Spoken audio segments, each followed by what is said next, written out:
आपण पाहत आहात नाशिक खबर न्यूज, जनतेचे हक्काचे व्यासपीठ। त्र्यंबकेश्वर तालुक्यात बनावट नोटा छापणारी टोळी अटकेत, 12 लाखांचा मुद्देमाल जप्त। त्र्यंबकेश्वर तालुक्यातील तळेगाव शिवारात बनावट नोटा छापणाऱ्या टोळीचा पर्दाफाश करण्यात नाशिक ग्रामीण स्थानिक गुन्हे शाखा नाशिक शहर पोलिसांनी त्र्यंबकेश्वर पोलिसांना यश आलंय। 12 ऑगस्ट 2026 रोजी मिळालेल्या गोपनीय माहितीनुसार तळेगाव शिवारातील हिरामन दाते यांच्या बंगल्यात काही इसम बनावट नोटा तयार करत असल्याची माहिती पोलिसांना मिळाली। त्यानंतर फॉरेन्सिक टीमसह संयुक्त पथकानं बंगल्यावर छापा टाकला। या कारवाईत अमरेश्वर सुधाकर आईथा, दासहरी प्रसाद सतई, गोकुळ आनंदराव दाते, हिरामन पुंजा दाते आणि मच्छिंद्र भगवान घनदाट अशा 5 जणांना ताब्यात घेण्यात आलंय।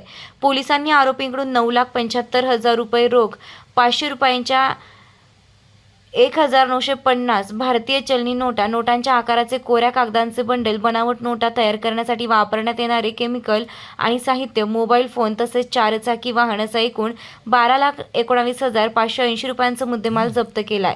पोलिसांच्या माहितीनुसार आरोपी आर्थिक फायद्यासाठी केमिकलच्या साह्यानं मूळ 500 रुपयांच्या नोटेपासून बनावट 500 रुपयांच्या नोटा तयार करताना आढळून आले। या प्रकरणी त्र्यंबकेश्वर पोलीस ठाण्यात गुन्हा क्रमांक 142/2026 अन्वये भारतीय न्याय संहितेच्या कलम 178, 180, 181, 182 आणि 3(5) प्रमाणे गुन्हा दाखल करण्यात आला आहे।